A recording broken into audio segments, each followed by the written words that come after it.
I never thought a simple tutoring session could turn my world upside down. My name is Liam, a 22-year-old college student juggling late-night shifts at a bookstore and my mounting coursework. On the surface, my life was ordinary, predictable, a little lonely, a little messy, but nothing dangerous. Nothing that would hint at the chaotic, thrilling, and terrifying journey I was about to be forced into. I'd always had a secret, one that I'd never told anyone, not even Isabella, my girlfriend of 3 years. My fascination with femininity, dressing up, experimenting with makeup, feeling the subtle thrill of wearing skirts and heels, was my escape. Alone in my apartment, I could become someone else entirely, someone delicate, graceful, vulnerable, yet intoxicatingly empowered in a way I never felt as Liam. It wasn't about lust or fantasy alone. It was a form of self-expression, a hidden layer of identity that only I understood. And then came Professor Grace. She was my psychology professor, mid-30s, elegant in every way, with an air of authority that made students both intimidated and intrigued. Grace wasn't just smart. She had this magnetic presence, the kind that drew people in without effort. When she offered private tutoring sessions to help me catch up on coursework, I accepted eagerly, not realizing how the dynamic between teacher and student could evolve, or how her interest in my secret tendencies would take shape. The first session was harmless, focused on cognitive theory and memory exercises. But Grace had a way of observing, of asking questions that made you reveal more than you intended. She noticed my nervous glances, the way I fidgeted with my hoodie sleeves, the subtle tremor in my hands when discussing certain topics. I thought I was being discreet, but Grace had an uncanny ability to see beneath the surface, to detect patterns and vulnerabilities that I didn't even recognize in myself. Over time, our sessions became more personal, blurred at the edges between professional guidance and something else entirely. Grace's tone softened, her questions became more probing, her encouragement more tailored. One afternoon, she leaned closer, her voice dropping to a whisper. "Have you ever considered what it's like to fully explore that side of yourself?" she asked. I froze. My heart thumped painfully in my chest. She wasn't just talking about academics. She knew, or maybe she had guessed. The blush creeping up my neck betrayed me. I stammered, trying to deflect, but my curiosity, my desire, mixed with fear, made me pause. I don't know," I said, my voice barely audible. Grace smiled a knowing, almost mischievous smile. "There's no shame in it," she said. In fact, it can be liberating. Sometimes, stepping fully into another identity teaches you more about yourself than you realize. Her words lingered long after the session ended. Alone in my apartment later that night, I reflected on them while staring at my reflection in the mirror. I traced my jawline, my hands hovering over the contours of my face, imagining how soft features, delicate curves, and subtle makeup could alter perception, not just others, but my own. The idea thrilled me and terrified me at the same time. Isabella, of course, had no idea. She was caring, attentive, and supportive in ways I didn't deserve, yet I had kept this part of myself hidden. Our relationship was perfect on the surface. Movie nights, late-night talks, laughter that filled the apartment. But this secret gnawed at me, a shadow always lurking beneath the comfort of familiarity. I loved her, but the part of me that longed to crossdress, to explore femininity, remained imprisoned in solitude. And then Grace made her move. One session, she introduced a role-play exercise as part of a psychology experiment on identity and behavior. I was hesitant, but her persuasive charm left little room for refusal. "Trust me," she said, her hand brushing lightly against mine, a fleeting touch, but enough to send shivers down my spine. "It's just an exercise. You'll learn more about yourself." What I didn't know was that this experiment would become the catalyst for a transformation I never imagined, one that would strip me of control, force me into submission, and plunge me into a thrilling, terrifying world where I could no longer hide from my desires or my fears. The first instructions were simple: adopt a persona, play a role, follow the script she provided. But her definition of the exercise was different from mine. There was subtle coercion beneath her calm, professional tone. A gentle insistence that gradually unraveled my resistance. By the time I stepped into the makeshift roleplay room she had prepared, with mirrors, costumes, and props meticulously arranged, I realized I wasn't just participating in an experiment. I was being guided, pushed, and slowly transformed into someone else entirely. And that's how it began. The next tutoring session started like any other, or at least, that's what I told myself. Grace greeted me with her usual warm, yet commanding smile. The room smelled faintly of lavender, mixed with the sterile scent of textbooks and polished wood. Everything about her presence, from the way she moved to the soft tilt of her head, exuded control. And yet, there was an undercurrent today, a subtle intensity one couldn't quite place. Today, we'll explore a different method, Grace said, her voice low and smooth, almost hypnotic. It's called experiential learning. It helps you embody different perspectives, and sometimes different identities. My stomach twisted. I had always known her words carried double meanings, but this was something else. Her gaze lingered on me just a little too long, reading my reaction, dissecting the smallest flinch. I tried to shrug it off, focusing on my notebook, but the trembling in my hands betrayed me. You'll need to participate fully, she continued. Clothes, makeup, gestures, everything matters. It's only a role play, but for it to work, you must commit. Commit. The word echoed in my mind, mingling fear with an unspoken thrill.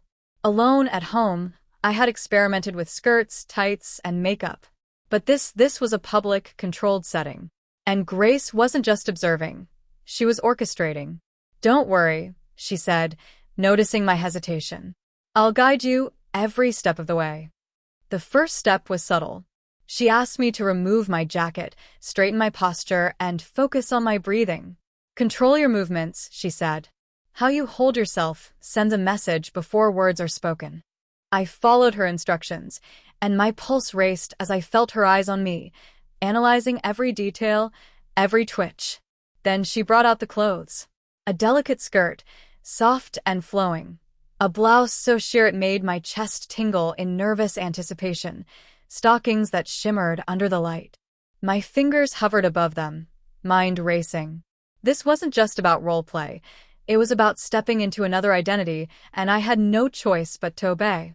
Start, she said simply. I hesitated, my heart pounding. Each piece of clothing felt like a barrier between who I was and who I was about to become.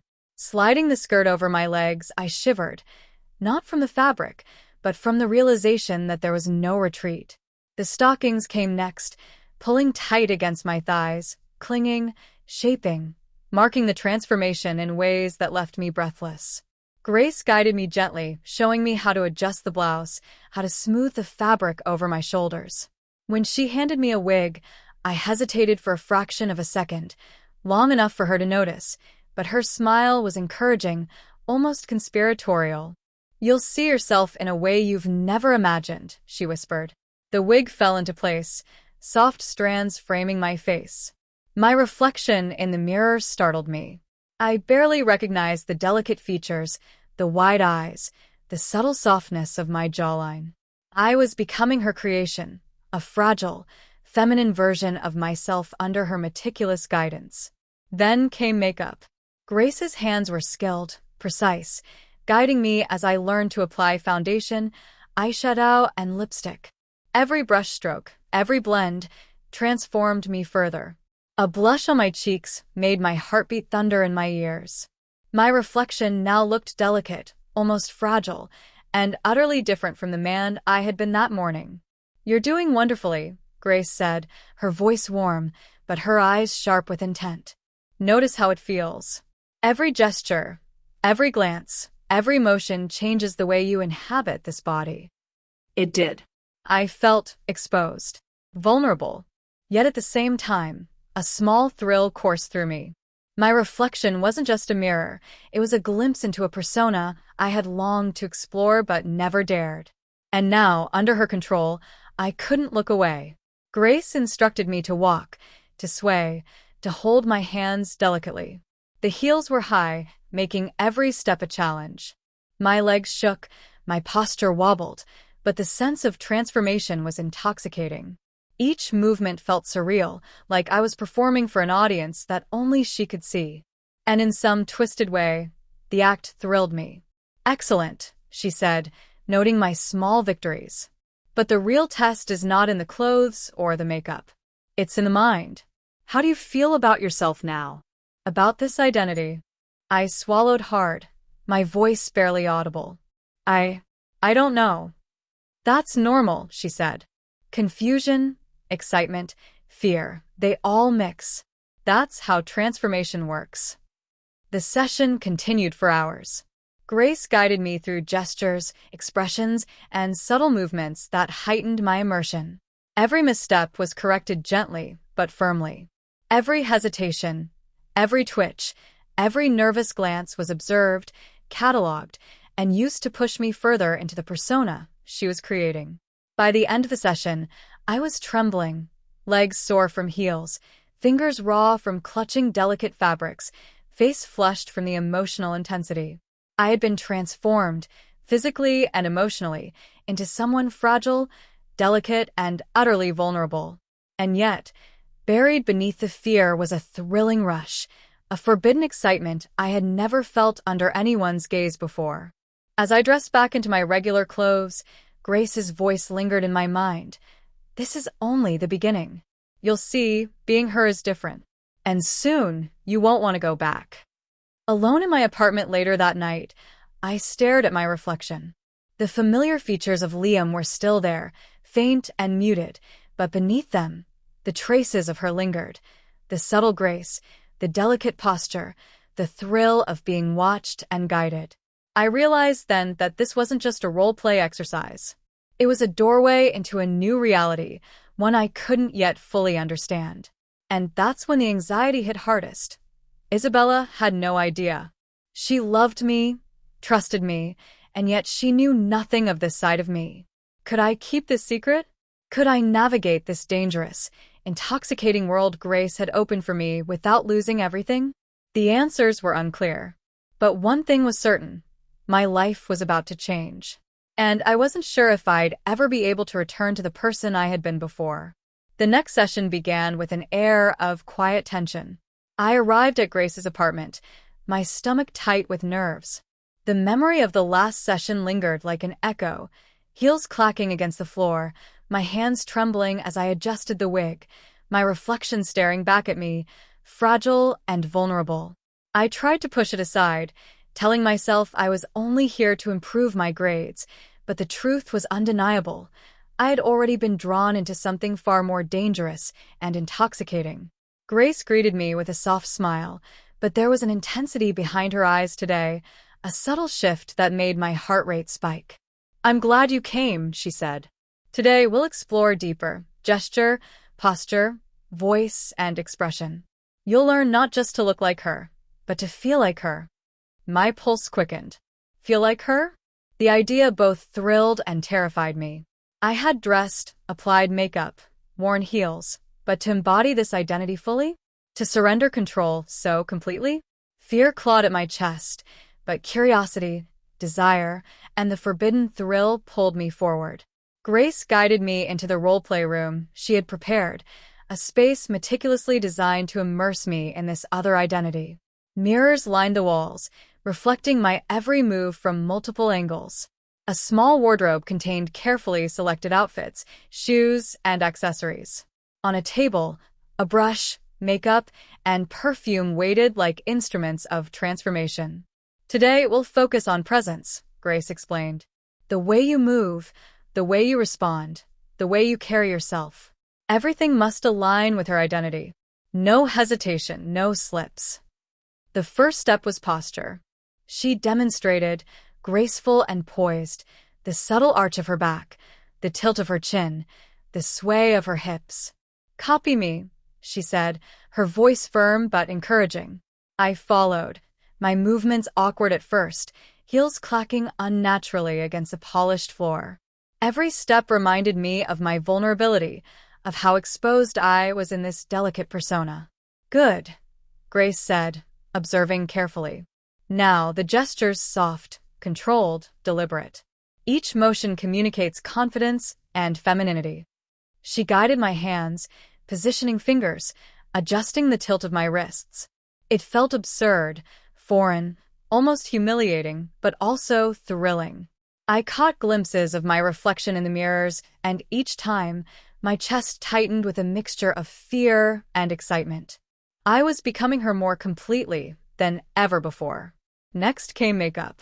Grace insisted we refine the look from the previous session. "Your eyes need more depth," she said, guiding the brush gently. Each stroke felt intimate, invasive even, yet I couldn't pull away. The lipstick, the blush, the subtle contouring, every application transformed me further. My reflection no longer resembled Liam. It was her, delicate and captivating, yet fragile and trembling beneath the surface. The clothing was next. Grace selected a soft, flowing dress, paired with stockings and heels. My fingers shook as I dressed, every sensation amplified. The smoothness of the fabric, the tightness of the stockings, the unfamiliar height of the heels. Each movement reminded me how exposed I was, how much I had surrendered to her guidance. "Walk," she commanded softly. "Sway naturally. Hold your head high. Confidence comes from commitment." My legs wobbled, heels clicking sharply on the floor. I stumbled once, heart hammering, cheeks flushed.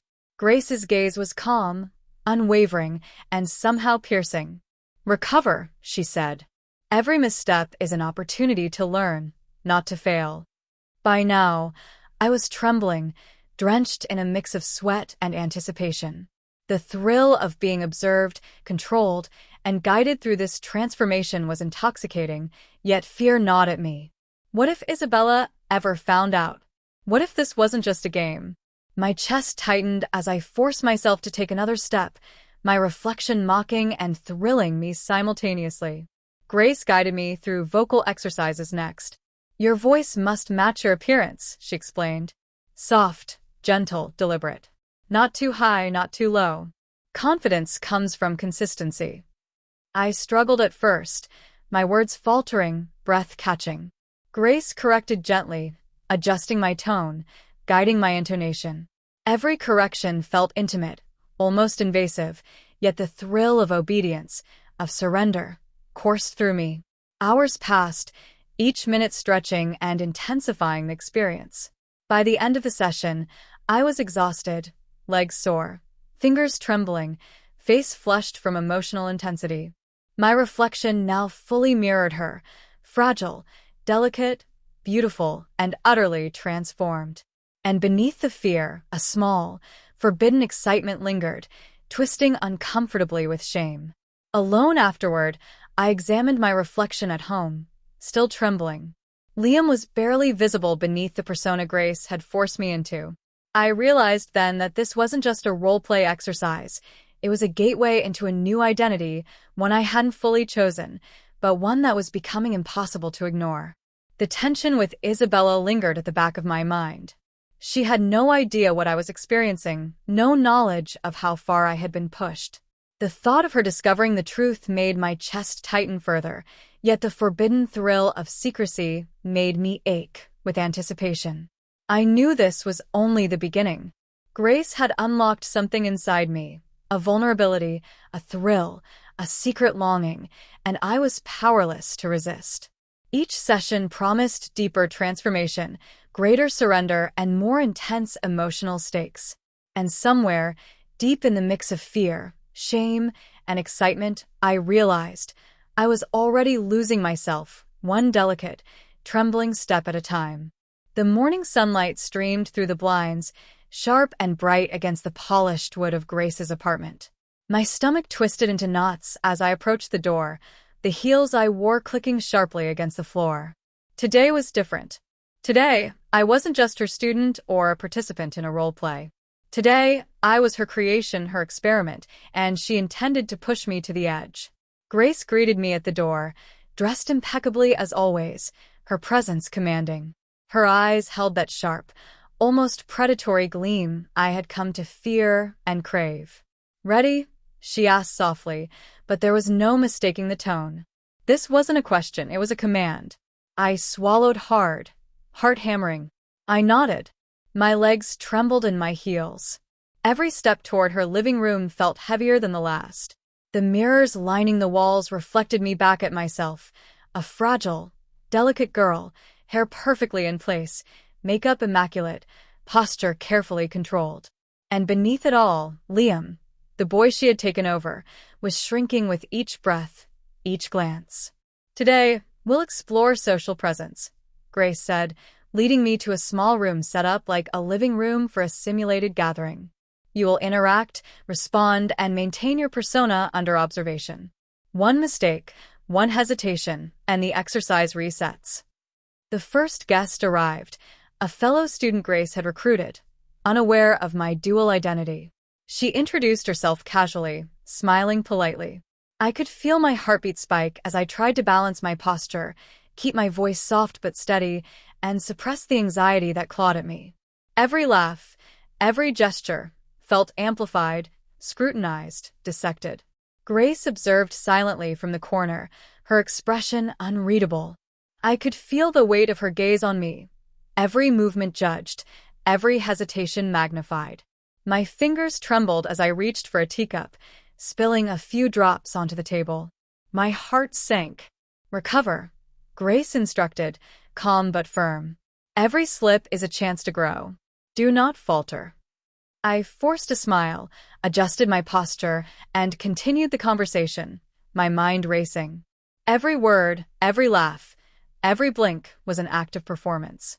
I could feel my old identity fading with each passing minute, replaced by the fragile, delicate persona Grace had crafted so meticulously. Hours passed, each interaction more challenging than the last. The simulated guests were unpredictable, throwing off comments, asking questions, testing my composure. And with every test, my anxiety skyrocketed. Would I stumble? Would my voice waver? Would my fingers betray me by trembling too much? Then came the moment Grace had been preparing for, an unexpected visitor, she herself introduced, a neighbor from the building, someone unfamiliar, yet friendly and curious. My chest tightened. This was a real test, unscripted, uncontrolled. Every instinct screamed danger. Remember, Grace whispered, adjusting my hair. Maintain her. You are her. No hesitation. I nodded, forcing a calm I didn't feel. The neighbor's gaze swept over me, eyes lingering on the heels, the skirt, the makeup. I felt exposed, vulnerable, every inch of me on display. Questions came, casual at first, then more probing. You're dressed differently today, the neighbor remarked. Did something special happen? I swallowed, voice trembling despite my best efforts. Just trying something new. Grace's eyes sparkled with satisfaction. Good, she said softly. Now push further. Make her real. Live her fully. I felt my chest tighten as I tried to embody her completely. Each movement, each gesture, each carefully modulated tone of voice required immense effort. Sweat pricked my brow. My legs ached from heels. My hands shook ever so slightly, betraying my anxiety. And yet, a strange thrill coursed through me. Terrifying, intoxicating, and utterly consuming. Then Grace escalated the challenge. She instructed me to perform a short task, an impromptu speech, a demonstration of poise under pressure. My knees quivered. My voice, initially steady, wavered as I spoke. The neighbor watched, eyebrows raised, curiosity and slight amusement in their eyes. My confidence wavered. Suddenly, the doorbell rang. My heart leapt into my throat. Grace's eyes flicked toward the door, a small, satisfied smile on her lips. Answer it, she said calmly. I froze. Who could it be? Isabella? Another observer? Panic surged, threatening to break the carefully constructed persona I had fought so hard to maintain. But Grace's gaze pinned me in place, silent yet commanding. I had no choice. I approached the door, hands trembling, heels clicking sharply. Each step felt like crossing a tightrope. I opened the door, and there she was, Isabella, standing there, curiosity and concern in her eyes. "Liam," she said softly, "are you okay?" I froze, tongue-tied. The persona Grace had crafted, delicate and fragile, was fully visible now. I was trapped between two identities, both fragile, both exposed. My chest tightened, panic rising. Grace's smile was calm, predatory. "Hello, Isabella," she said smoothly. "You caught us mid-session. Perhaps you'd like to join?" Isabella's eyes flicked between Grace and me, confusion and concern warring in her expression. I could feel my heart pounding, my legs trembling. Every instinct screamed to run, to revert, to hide, but it was too late. I was fully her, and there was no retreat. The conversation was brief, but torturous. Isabella's questions, gentle yet probing, threatened to unravel everything. Every answer I gave was a careful balance, an act of performance under extreme pressure. My hands shook, my voice faltered, but I forced myself to remain composed, to embody the persona Grace demanded. Then, Grace escalated again. She handed me a small mirror. "Look," she said softly. "See her. "Accept her. Embrace her. This is who you are now, at least for today. And soon you'll understand completely." I gazed at the reflection. The fragile, delicate girl stared back, eyes wide with a mix of fear and exhilaration. The persona, Grace's creation, felt impossibly real. I could barely recognize Liam beneath the makeup, the wig, the posture. And yet, somewhere deep inside, a small, forbidden thrill coiled, terrifying, intoxicating, and utterly consuming. Hours dragged on. Each interaction, each challenge, each observation pushed me further into the persona. By the end of the session, I was trembling, drenched in sweat, yet strangely exhilarated. I had survived, or so I thought. But the truth was, I wasn't sure if I even wanted to revert. The thrill, the fear, the vulnerability, they had awakened something inside me I hadn't anticipated. As I dressed back into my regular clothes later that evening, alone in my apartment, the realization hit me fully. This wasn't just a role play.